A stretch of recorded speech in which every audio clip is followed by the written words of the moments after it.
بجزء قلت زوجي دفي زركب زلو እግዚአብሔር ቃል ሁሉ ይሞ ለዛ ዘውጅ ዚአ ዝፍኪያ ወይ ሰላም ተከታተልቲ ሶል ሚዲያ ብዘዘለኹም ሰላምኩም ይብዛሕቶም ሓደስ ሶል ሚዲያ ዝኾንኩም ሳብስክራይብ ከም ካና ኩሉ ንኽባፃ ሼር ላይክ አይትመቁ እንዳወልኩ ክቡራት ተከታተልቲ ጽቡቕ አውደ ዓመት ሕሊፍኩም ክትኮኑ ተስፋ ይገብር ንዓመታኻ ኩላትና ኣብታን ፎቶዋ ምጩው ተሃገርና ስለዚ አሜን ኢልኩም ተቀበሉ ካብዚያ ተዓቢ መረቃ የላንሞ አሜን ኢልኩም ተቀረቡ ንዓመታ ኩላትና ኣብታን ምጩው ተዓድና ምስቲ ክቡርን ሕፉርን ህዝብና ያ ጽቡቕ ንዝራ ጽቡቕ ተዓጽድ ይብል ቃል እግዚአብሔር ሞ አሜን ኢልኩም ተቀበሉዋ ሃራይ ንሎሚ መቼም እቲ ውሽጣዊ ጉዳይ ናይ ኢትዮጵያ እቲ ሰዓስዒት ወይ ከዓ እቲ ኹዳ ኣብ ማእኸል አዲስ አበባ ስለ ዝካየድ ኣብ ዝቐረባ መዓልቲ ሓመድ ድበ ብስርዓት ብልጽግና ሎሚ ጀሪካን ጻድቃን መጺ ገረውረው እዩ ንሕና ነቲ ዋና ኸልቢ ናብኡና ነለና ጠመተና ናብቲ ዋና ኸልቢ ናብቲ ኢማራት ዓረብ ኣብ ዝቐረባ እዋን ከዓ ሓመድ ድበ ስለትለብስ ኩል መስኣ ክጠፍ እዩ ጀሪካን ጻድቃን ናይ CIA ዕሱብ ስለ ዝኾንካ ዋላ ናብ ትግራይ ክትወርድ ከለኻ ተላኢካ ብበዓል አብይ አሕመድ ከምኡውን በአሜሪካ ተላኢካ ዝተሰነድካ ንመንእሰይ ትግራይ ንኸተጽነት ከም በዓል መሓሪ ዮሃንስ ከምኡኻ ከም በዓል ደብረጽዮን ኪድ ሱዳን ኪድ ነቲ ስልጣን ንስኻ ክትግብቶን ክትሕዞም ከምኡኻ ቂምካ ከተውፅእ ተዘይኮይኑ ሓንቲ መዓልቲ ከንተቕንጣ ፍረኣድሪ ብህዝቢ ትግራይ ሓሲብካ ይትፈለጥ ቀንዲ ከዓ መንቀኛ ፀላእ ህዝቢ ኤርትራ ኢኻ እሱ ከዓ ነብሰ ምትሓዝ ዘበጎሶ እዩ ክቡር ጀነራል ስብሓት እፍሬም ዓሪፍካ ተቐመጥ ኣሉላ ጓሓፍ ምስ በለካ በዚኣ ዝተሳናበድካ በዚኣ ነብሰ ምትሓዝ ዝኣተወትካ ኩሉ ግዜ ኣብ ልዕሊ ኤርትራን ኤርትራውነትን ዘለካ ኤርትራ ሻዕብያ ክሰምዖ ከለኻ ለይትን መዓልትን ኣብታ ናይ ጆን መንጋግ መጽሓፍ ኣብ ኣላ ኣብቲ ጆን መንጋግ መጽሓፍ እንታይ ዝብል ኣብዚ ናይ 2018 ሰላም ስኮነ ጀሪካን ጻድቃን ሻዕብያ ከይሕዝኑ ወይ ከዓ ሻዕብያ ከይቆትኑን ኢሉ ካብ ገዛ ናብ ገዛ ከምዛ ድሙ ክሽነ ካብ ዚንጎ ናብ ዚንጎ ከምኡ ክቃያየር ዝውዕል ነይሩ ዝብል ጽሑፍ ኣሎ እቲ ናይ ጆን መንጋግ መጽሓፍ نحن كم يرتراوين بتعمينا نقاكا بتعمينا خان فنفنكا كما خا صيون كما خا فنفن يلن شعبيا نعخا واقع حسيب كيف لني سلامنتاي نسخاتكم شعبيا تطقمو دامر اي تقول يوم نسخان صادقانن نسخان ጌታቸው ረዳን ንሻዕብያ ተጠቅሞ ይሁን ለቶም ገንዳ ወልኻ ትጋገዝ ብሉ አካይዳ ወይ ካንዑ ነገራት ክተሉ ዘይቁሉ ለቶም ይሕዋትና በቲ ናትኩም ቋንቋ ጌርኩም ጽቡቅ ጌርኩም ስለተረድዎ ከምኡውን መዕቆር ስለዘይብልኩም ጽቡቅ ይናዓና ኣይንጾሎን ኢና ከም ኤርትራውያን ንምንታይ ካኑ መጽኢኻ ንዝብል ሕቶ እተ ውሽጣዊ ቅልውላው ናይ ኢትዮጵያ ናብ ክፉ መገዲ ኸይድ ስለዘሎ ንኤርትራውያንስ ባሕሪ ክልተ ዓመት ኮሰችና ኮሎኒ ክልተ ዓመት ከም ኣይብለኩም እንዲህ ሰብኣይ ኮይ ፍክርኒ ንሕና ኤርትራውያን ንገብር ኢና ንስኻትኩም ካ በጀካ ብላበላ በጀካ ዘረባ ከምኡኻ ፈቆዶ ማይክሮፎን ክትፈቱ ማለት እዩ ስፒከር ሒዝኩም ክትልፍልፉ እታ ክትገብሩዋ ትኽእሉ ነገሩ ክትገብሩዋ ኣይትኽእሉን ኢኹም ለምንታይ ዓቕሚ ዝበሃል የብልኩም ካብ ፋኖ ኣይተሓልፉን ኢኹም እታ ዓቕምኹም ካብ ፋኖ ትሓልፍ ኣይኮነት ንሕና ከም ኤርትራውያን ግን ኩላትኩም ጻድቃን ፓስፖርት ናይ አሜሪካ ስለዘለዎ ወላ ሓደ ጸገም የብሉን ከምታ ናይ ውዕል ፕሪቶሪያ ኣየር ሰዲዶም እዮም ነፋሪ ሰዲዶም ሓፋቢሎም ከውፅዎ እዮም ቶም ካልኦት ተረፍ ወይ ከዓ ናይ ርፍራፍ ናይ በዓል ጻድቃን እንዳበልዓኹም ኣብ አዲስ አበባ ዘለኹም ግን ምስተኻለኩም መጠን ናብ ዩጋንዳ ዲ ናብ ኬንያ ካብ ሕጂ ትሒዝኩም ናይ 2 ወርሒ ናይ 3 ወርሒ ገዛ ኸራይ ተደከፈልኩም ጽቡቕ ኮይኑ ይስምዓኒ ናይ 2 ወርሒ ናይ 3 ወርሒ ገዛ ኸራይ ኣይትፈሉ ናብ በዓል ኬንያ ናብ በዓል ዩጋንዳ ይዕሪኹም ሻዕብያ ካብ መቐለ ሰዊጉና ንኹም ትብሉ ለይትን መዓልትን ሻዕብያውን ሕጂ ካብ አዲስ አበባ ክሰጎኩም ኣብ ዝቐረባ መዓልቲ ሳንጣኹም ጠርንፉ صارتهم طرنفو سمعوه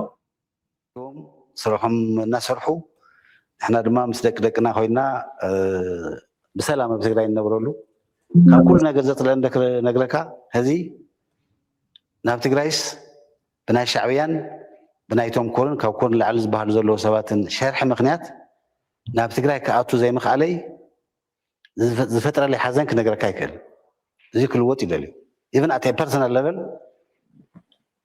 ትግራይ ምእታው ዘይኽእል ምዃነይ ክፈልጥ ከለኹስ ለይቲ ብሙሉእ ለይቲ يحزنني ناتي طرح زي كونس ناي حزب تግራይ ፌት ከማዕራሪ ኢለ ዝሓስብ ዝነበርኩሞ ክሻብ ዝርድአኒ ትግራይ ኣብ ፀገም ኣትያ ኣላ ክትበሃል ከላ ከይሰሳዕኹ ኩሉ ዝግበር ነገር ብትግራይ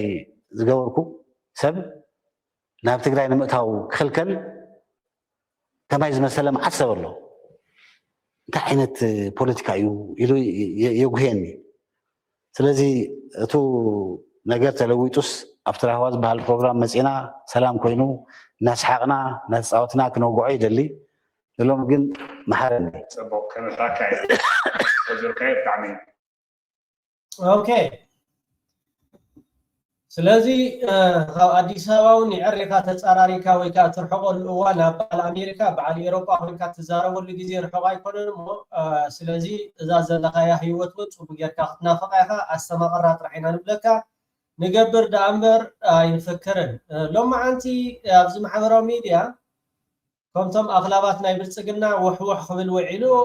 عصب ده قدر وسراويت مريحة متخان يركان جهم سلام انتي شو عدي حسكا يزبها النجارات كل عال قدني تشفنا تبل الله خاصيت ناي مركونيا باجا مالك ناي مركونيا باجا وتم إثيوبياويان كم بعد صار كان كيدانا جروهم دوكو بعد أمريكا كوف أبيلهم نتي وددخا إثيوبياوي ناو كينات إثيوم تمالك أزيفا ودي أمهم بإجر مثل أزيفا ودي أمهم ملزيناوي أبتشع جزي نموت فردي نتصار كانن نغمغا نتي تقراوي دي تنبع بقولو قطبدو زبرز نبر حجي هادي مخاب تقراي ووت إزولو كلتي يوم مالتي بإجر مثل باتيامين بخونر لما يكالن ስለምንታይ ግን እዚ ንዕቃትና ይተጋሩንዲ ንዕቃትና ይተጋሪ 1 ሚሊዮን ተጋሩ ኣብ ተማዛቢሎም ኣለው ኣብ ዝተፈላለዩ ቦታ ተሰዲዶም ተፈናቂሎም ካብ ዓዶም 1 ሚሊዮን ተጋሩ ነው ነዚኣቶም ክትመልስ ዘይከኣልካ ነዚኣቶም ናብ ቦቶም ክትመልስ ዘይከኣልካ ብዛዕባ ዓሰብ ኢልካ ክትዛረብ معرخندي أب لعل حزب تجراي نعقد كم زلكا معرخندي لحزب تجراي كم تصلقو معرخندي هنيتا ويكا تيم أب لعل حزب تجراي نختوتص تجبرو زلخا كايدا ازي ساعاتون علتون ايكونن نمني خا خت بحر وسيد كا ختبو نابي احمد تبع نحردا خوين كا جريكان صادقان نزياتهم كتمرسوم يزغبانيا نزياتهم كتحزن غباكانيا نزياتهم كتنبع غباكانيا ግን እንታይ ከመይ ጌርካ ንአቢ አሕመድ ትሕጉሶ ከመይ ጌርካ ከዓ አጀንዳ ሰሪዕኻ ከዓ ሰብ ባኻ ክዛረብ ተዘይ ኮይኑ ወይ ከዓ ከምትሉሙ ንዓና ንኤርትራውያን ተራ ነገር ብዙሕ ዝገርመና ነገር ኣይኮነን ግን كلهم يقولكاي بتعمي صصصتون لو زحزنون لو قلبون لو نوتو اني توما تقراي للو لك الله ابزون للو ابزي للو بزي صادقان اب تقراوي للو صليت نبرك اي تفطر له هامي بلصنياي يحياي سكت قيد نعايسي اسر ليلو من فدان اسر لي انا كل من امصيك امريكا شعبي قتل اليوم انا يمصيل واحد شعبي خنت فرط افيدلي خايل تاي نهز تግራይ تتقمل لامبر ايدلي خايلي ثانك يو ودرايا نصادقان كم زبلك አደለኹ بتعمي شعبيا ذكروا يفلطن ወይ شعبياس ክንዲ ቅራፍ ናይ በለስ ከማን ይحسبوني نصادقان ግን እንታይ ፈራح ስለዝኾነ በጅባጅ ስለዝኾነ كمون بتعمي يفرح الشعبية بتعمي يسفرحهم كافرز تبقى فوبيا تزي كوينو كم سولة زل خاي نبرك يا خالد تفضل اللوز عامي بلسني شحيني سكت قعيد نعايسي أسر ليل ومن فدان أسر الليل أنا كل من مسيك أمريكا شعبي قتل اليوم أنا يمسيل واحد شعبي خن تفرق في دولي خايلي هاي نهزي تقرأي تتكمل لامبر أي دولي خايلي فنقرأك هذه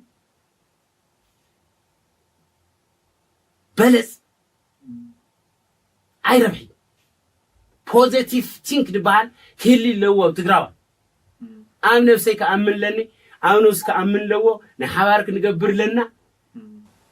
بعد ما يلر أخواني قال ريال فاميلي أفتكر ريال فاميلي نيرنا دي عدين قلت صراحة فلتان هنا ريال فاميلي قال زم جزء من سافر بالزيوم تمسلك تقول هذا همز لي ولد تسمع تلقى تايتل ግን ኦቨርካም እናደርግ የምንችለው የነበረ ፕሮብሌም ነውና وقال خابتي بزعبا عسب استزارة وزربا خمت قصال زداقاقمي فولي نقر زبهال نقر يلن سلازي التاخ قبروا الزغولو اب محبراو ميديا ملفلاف تزي كوينو زياتهم حصرات يوم هزب تقرايون فنفينا مو بهزب تقراي حانت معالتي حاسيبهم زي فلطو بزعبا بحري متيخان مني خاتبو نابي أحمد تي فقدو تمازابي لدولو تقراوايك لزيهم كوانا يتحسن لزياتهم كوانا يتزاربن قنس معايا تايز بالله قرب تايز ያጋጣሚ ያምልጦናል ብዬ ነው የማምነው እነ ዶክተር አብይ መንግስት በዚህ ስራ ላይ ትልቅ ስራ ሰርቷል የሚል እምነት አለኝ ያኔ ይሄ አጀንዳ ታቡ ነው የነበረው ስታነሳው አዳሪ ጸረ ህዝብ ጸረ ዲሞክራሲ ጸረ ምናምን የማይለጠፍ ስም የለም ለሁላችንም አሁን አጀንዳው ኢንተርናሽናል አጀንዳ ሆኗል እውነት ነው ኢትዮጵያ የባህር በር ያስፈልጋታል ኢትዮጵያ ውስጥ የባህር በር ከሌላት አፍሪካ ቀንድ ውስጥ ሰላምና መረጋጋት አይኖርም የሚል ግንዛቤ ተይዟል ኢትዮጵያ አሁን ባለው የጂኦግራፊክ ሁኔታ ከተቀመጠች አፍሪካ ቀንድ ውስጥ ሰላም አይኖርም ኢኮኖሚክ ገት አይኖርም ስለዚህ የጉዳይ መፈታት አለበት ግን ሁሉም ሰው የሚቀበለው ሐሳብ የሚሆንበት ደረጃ ላይ ደርሷል አፋሮች ቦርደር የላቸውም እኔ ብዙ ጊዜ ከነሱ ጋር ስለቆየው አንድ ትልቁ ጎሳ ከአጽቤ ወረድ ብለህ ኮኖባ ወይ ፈረስ ደገ የሚባለው ቦታ ላይ ታገኘዋለህ ታች ሄደህ እንደገና እስከ ቦሪ ድረስ ታገኘዋለህ እስከ ራፋይል ድረስ ታገኘዋለህ በአውሳ ወረድ ብለህ የምታገኘው አፋር እስከ አሰብ ድረስ ታገኘዋለህ ይሄ በመሐከላቸውም የንግድ እንቅስቃሴያቸው ወደዚህ ሲመጡም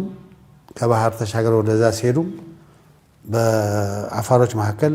ይሄ ቦርደር አርቲፊሻል ነው እንደፈለገ ነው አርቲፊሻል ትብል አለኻ ለሰበይትኻ አርቲፊሻል ገዚኻ ስፈየላ አርቲፊሻል ዶብ ዝብሃል የለን عفار أبي إرترالو عفار أبي إثيوبيالو عفار أبي جيبوتيلو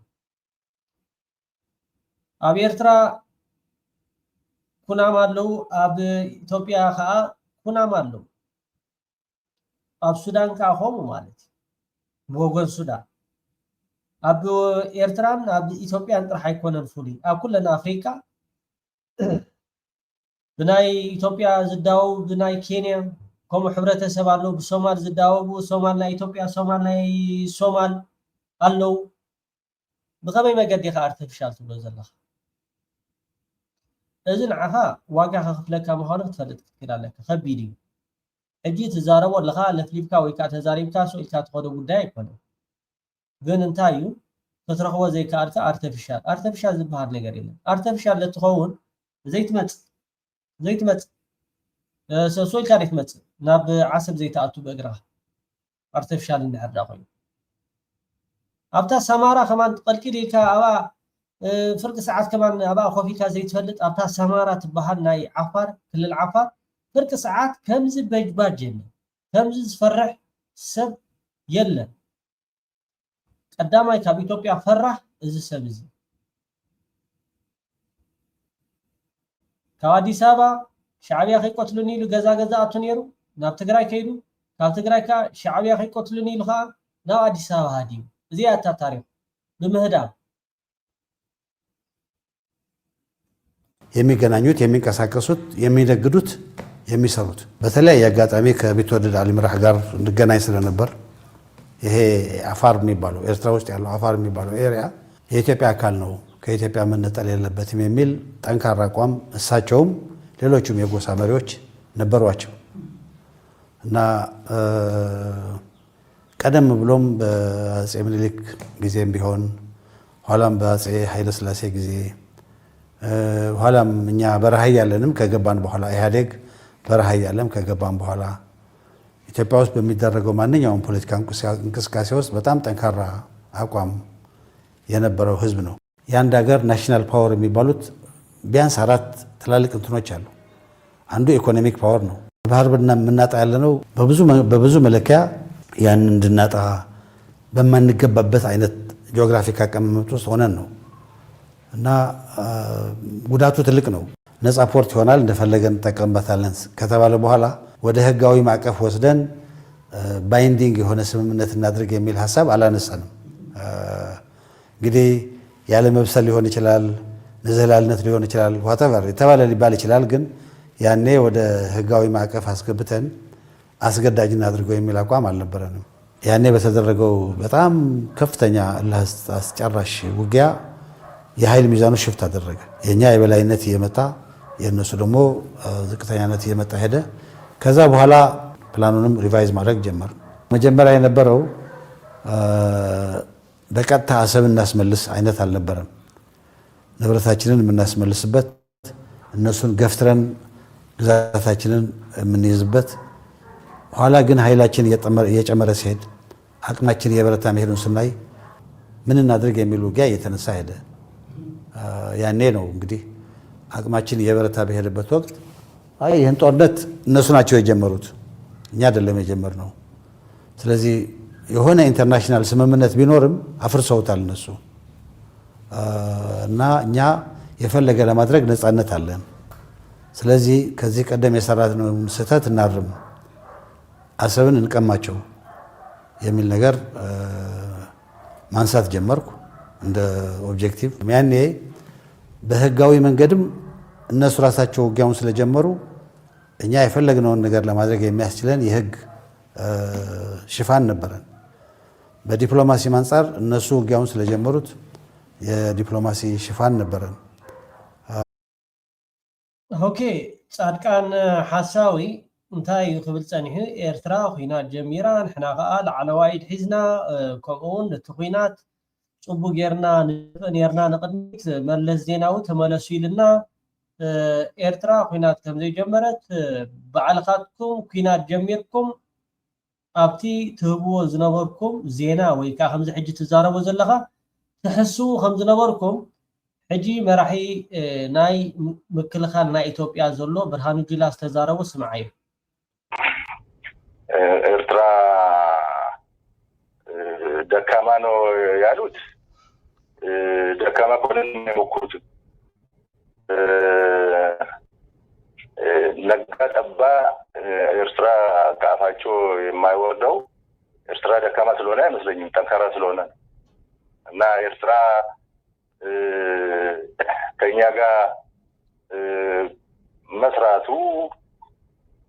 የነበረውን የሁለቱ ሀገሮች ልዩነት በሰላም መፍታቱ በጣም አንገበገበው ኃይል ነው ቲፒኤልኤፍ። በከፍተኛ ደረጃ ግን አሁን ቲፒኤልኤፍ እየሰራ ያለው አማራውና ኦሮሞ መሃል ነው እየሰራ ያለው። ኦሮሞው ጋር ይሄ ተረኛ ነው እየተባለ የሚነዛው ፕሮፓጋንዳ የቲፒኤልኤፍ ነው። ቲፒኤልኤፍ ስፖንሰር የሚያደርገው ነው። አንዳንዱ ዝም ብሎ ፖለቲካ የሰራ መስሎት ተደባልቆ የሚያጫፍር አሁን የሰራዊት አዛዥ ነው የተባለው። በኢትዮጵያ ኤርትራ ጦርነት እኔ ቡሬ ነው የነበርኩት። ቡሬ ለኔ የተሰጠኝ ግዳጅ ከኔ ፊት ለፊት ያለው የኤርትራ ሰራዊት ክፍለ ጦሮች 8 ነበሩ 525ኛን ጨምሮ ማለት ነው። ለኔ የተሰጠኝ ግዳጅ በዛ በኩል ማጥቃት ስለማንችል ይሄን 8 ክፍለ ጦር ለ3 ቀን ማቆየት ነው። እኔ ያስኩት ደግሞ አንድ ክፍለ ጦርና አንድ ብርጌድ ነው። እዛ 8 ክፍለ ጦር ነው ያለው ልባርክ። አሁን እንግዲህ ይመስለኛል ያኔ እንደምናየው የኤርትራ መንግስት ዋና ማጥቂያ አቅጣጫው በቡሬ በኩል ነው የሚል አስተሳሰብ ይዞ ሊሆን ይችላል። ያን ሰራዊት 3 ቀን አስቆይቻለሁ ነው። ከዛ በኋላ በዛ በኩል ውጊያ አልተደረገም እና እሱ በአዛዥነት መጣ። በአዛዥነት ከዘራ እንዲህ ያሽከረከረ መጣና ጦርነት ጀመረ። ተጨፈጨፈ። አንድም ቦታ ፈቀቅ ማድረግ አልቻልንም።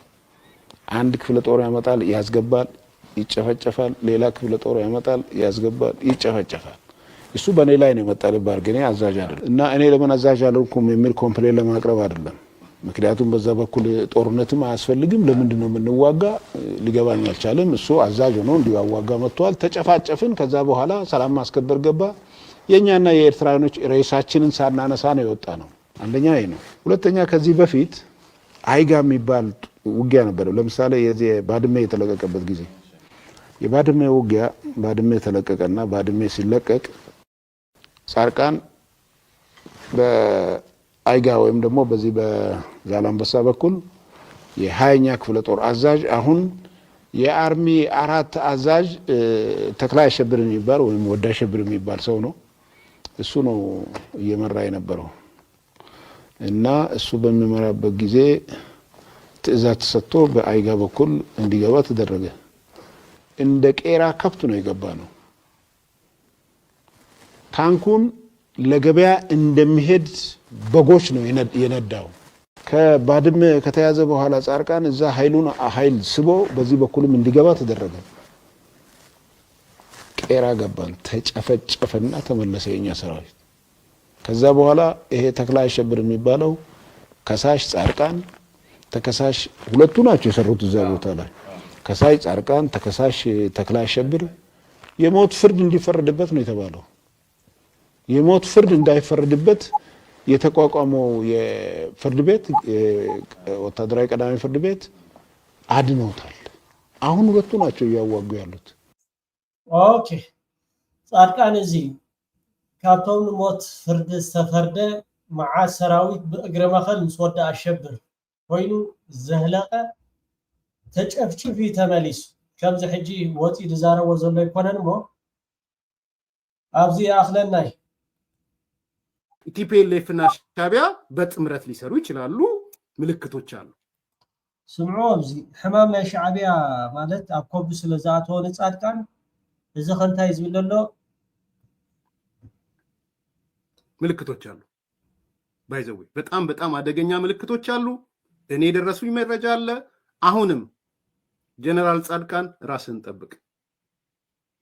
ይሄ መልእክት አድርሱልኝ። ጀነራል ጻድቃን ራስህን ጠብቅ። ምንም እንድትሆን አልፈልግም።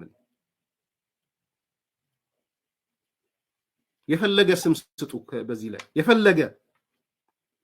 ግን እኔ ኃላፊነቴን እወጣለሁ። ጀነራል ጻድቃን ራስህን ጠብቅ። እየሆነ ያለው ነገር እየሆነ ያለው ቁማር አንተ ላይ ያነጣጠረ ነው። የውስጥ መረጃ ነው ምነግርህ።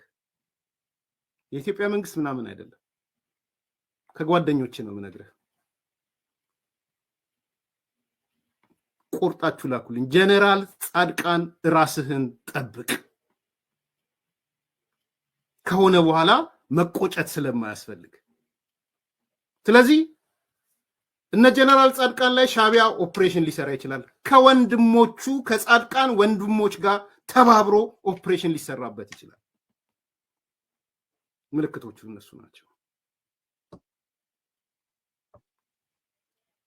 ከዛ በተረፈ ግን የህወሓት ከሻዕቢያ ጋር መስራት አለብኝ የሚለው መዋቅር አንገቱ ቢቆረጥ መቀሌን ትቶ አስመራ ይገባል። አራይ ኣብዚ አኽለናዩ አመጠረሻ ዘብዘብ ይኾን ደሎ ዘብዘብ ናበይ ናብ ኤርትራ ከምታ ክቡር ጀነራል ስብሓት ፍሬም ዝበላ እታ መፍትሕ ናይ ዓለም ኣበያ ወይ ከዓ እታ መስሕብ ናይ ዓለም ኤርትራ እያ ኤርትራ ሒዛቶ ዘላ ወይ ከዓ እቲ ስትራቴጂ ቦታ ኣዝዩ ኣገዳሲ እዩ ናይ ዓለም ጎሮሮ ስለዝኾነ ዘብዘብ ይደላ ኣብ ዝሓለፈ እዋን ኤውሮፓዊ ሕብረት ቻይና ናይ ስዑድ ዓረብ ካልኦት ሃገራትን ብዙሓት ይመላለሱ ከም ዘለዉ ብመገዲ ናቶም ኣምባሳደራት ገይሮም ኣብ ደገ ዘሎ ኣምባሳደራት ናይ ኤርትራ ብዝተፈላለዩ ናይቲ ሃገራት ይራኸቡ ከም ዘሎ ዝወፅእ ዘሎ ሓበሬታ እዩ ሕጂ ከዓ ኣሜሪካ ዝቀረባ መዓልታት ናብ ኤርትራ ከምቲ ቻይና ልኡኻታ ዝሰደደት ኣሜሪካውን ልኡኻታ ክሰድድ ምዃና እዩ ዝሕበር ዘሎ እዚ ሕጂ ብጣዕሚ ኣብ ስትሬት ኦፍ ሆርሙዝ ኣጋጢሙ ዘሎ ኩነታት ከምዚ ትሪእዎ ዘለኹም ስትሬት ኦፍ ሆርሙዝ ክዓፅወ ትብላላ ኣሜሪካ ኣይተዓፅወን ይኽእል ዝብል ከዓ ብወገን ኢራን ኣብዚ ቦታ እዚ ሕማቅ ኩነታት ኣጋጢሙ ስለ ዘሎ ብወገን የመን ከዓ እዚ ቦታ እንድሕር ደኣ ናብኡ ገዝክን ናይ ኣሜሪካ ወይ ከዓ ናይ እስራኤል መራኽብ እንድሕር ዳ ተንቀሳቒሰን ከሃርመን እየ ዝብል ከዓ ነገር ከዓ ኣሎ ሕጂ ዝተሓላለኸ ጉዳይ ግን እንታይ እዩ ምዝርራብ ዝበሃል ነገራት ኣሎ ከመይ ጌርካ ከምተን ቻይና ወይ ከዓ ከምተን ስዑድ ዓረብ ካልኦትን ሃገራት ዝገብርኦ ዘለዋ ምብፃሕ ናብ ኤርትራ ይበፅሑ እቲ መርገፂ ናይ መንግስቲ ኤርትራ ግን ፍሉቲ ዓለም ዝፈልጦ መርገፂ እዩ ዘሎ ዘብዘብ እዩ ዘሎ ዘብዘብ እወ ኣብዚ ቀረባ መዓልታት ናይ ኣሜሪካ ልኡኻት ናብ ኤርትራ ክበፅሑ ምዃኑ ዝወፅእ ዘሎ ሓበሬታ ከምቲ ኣቐድም ኣቢልና መጀመርታ ናይ ስዑድ ዓረብ ምስ መፀ ቻይና ክመፅ እዩ ካልእ እውን ክመፁ እዮም ገለ ምስ በልና ኣምባሳደር ናይ ኤውሮፓ ሕብረት ዝተፈላለዩ ሃገራት ናብ ኤርትራ ይመፁ ኣለዉ እቲ መምፅኦም ምክንያት ከዓ ርዱእ ነገር እዩ ምዝ ዘሎ ሕጂ ኩነታት ብሕልፊ ኤውሮፓ ኣብዚ ሕጂ እዋን ተኣፋፊ ኩነታት ብወገን እዚ ኣጋጢሙ ዘሎ ስዑድ ዓረብ እውን ብብዝሒ በዚ ናይ ባብ ኤሊመንደር ጌርካ ንኤውሮፓ ቀንዲ መተሓላለፊ ቦታ ከም ምዃኑ መጠን እዚ ቦታ እዚ ውሑስ ክኸውን ክኽእል ኣለዎ እዚ ቦታ እዚ ከዓ ዝተረጋግዐ ክኸውን ክኽእል ኣለዎ ብዚኢታት እዩ ክቡራት ተኸታተልቲ ኣብ መጨረሻ ናይ ፓስተር ኣማን ክጋብዘኩም የቀኒየለይ ሰሰናይ ብድሓን ምፁ ጋሻታት ብዙሓት ናብ ኤርትራ ይበፅሑ ኣለዉ እዚ ከዓ እቲ ኤርትራ ሒዛቶ ዘላ ስትራቴጂ ከምኡ ከዓ ሰላም ስለ ዝኾነት ደሴት ሰላም ኤርትራ ኖት ፎር ሴል ንኢራን ኣይትሸጥ ንእስራኤል ኣይትሸጥ ናታ ፖለቲካ ወይ ከዓ ሕርያ ተኸባቢርካ መኻድ ዝብል ስለ ዝትኽተል ኣብዚ ሕጂ እዋን እቲ ኩሉ ኣብ ቀይሕ ባሕሪ ዘጋጥም ዘሎ ተኽሲ ወረ ተኽሲ ኣብ ኤርትራ ግን ተኽሲ ዝበሃል ነገር የለን ካብተን ውሑሳት ዝኾነት ሃገር ኣብ ቀይሕ ባሕሪ ኤርትራ እያ እዚ ከይኮነ ይተርፍኒ እቲ ምምልላስ ሞ ይቀኒየለይ እንዳቅርብ ክንዛረብ ክትግፉን ኮይና ምስ ኩሉ ትጓነፅ ኣደብ ዘይብላ ተጋጫዊ ተዋጋኢት ሃገር እያ ኢሎም ኣፀሊሞም ኣብ ሃገርና ለኸዮም ሂቦምና ገለታት ካባና ድማ ገለ ካባታትና ድማ ነዚ ተቐቢልና ብዛዕባ ደሴታት ሓንሽ ዝተላዕለ ሕቶ ታሪኻዊ ድሕረ ባይታ ብዘይምፅናዕን ብዘይምርዳእን ምስ የመን ከም ዝገራ ተባኢሳ ምስ ጅቡቲ ከም ዝኮይና ምስ ኢትዮጵያ ከም ዝኮይና ምስ ኩሎም ጎረባብታት ስኒት ዘይብላ ሃገር እያ ኢሎማ ንምንታይ ስኒት ዘይብላ ኮይና እንተዳኢልና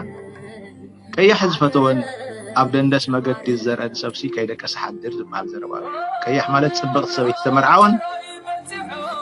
ኣብ ደንደስ መገዲ ከዓ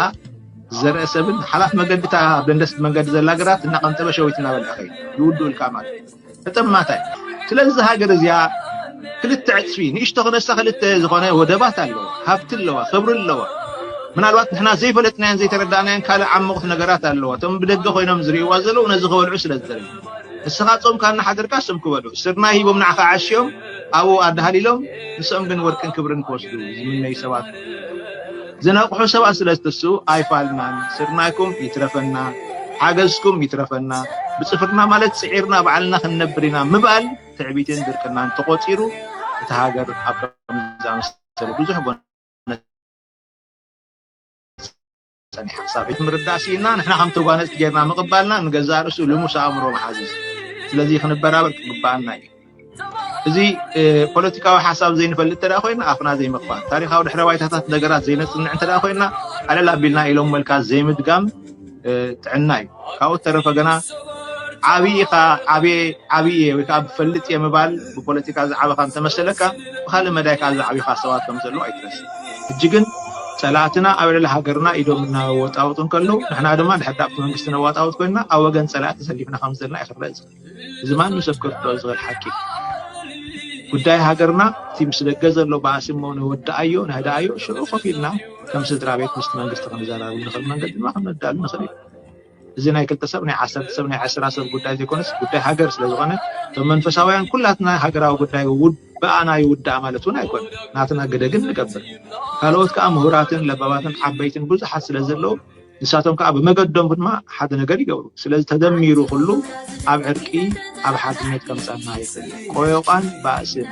ኢድካ ምውጥዋጥን ግን ግደፍ ንመንግስቲ ንውልቀ ሰብ እውን ኣብ ዕርቃ የምፅኦ ኣብ ንግድርን ባእስን ዘምፅኦ ስለዚ ኣይትዛረብኩን ኣነ ብዛዕባ እዚ ጉዳይ ምክንያቱ ከምዚ ዝኸዲ ዘሎ ብርሱን ከናፍር ዝዝረብ ዘረባ ሓደ ኣይናተይን እዩ ብዓብዪ መንፈስ መፅሓፍ ቅዱሳዊ ኣይኮነን መንገዲ ኣምላኽ ኣይኮነን ካልኣይ ዘምፅኦ ለውጢ የብሉን ሳልሳይ ግዜ ይኮነን ዘይ ግዜ ኣይና መጀመርያ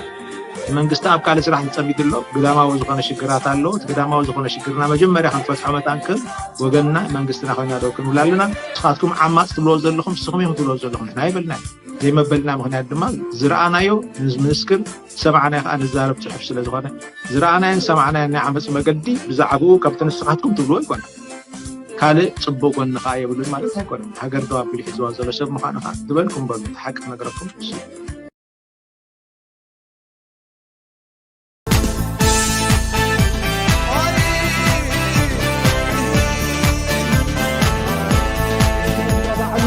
بجد قلتم إيه زوجي ده في زركة جد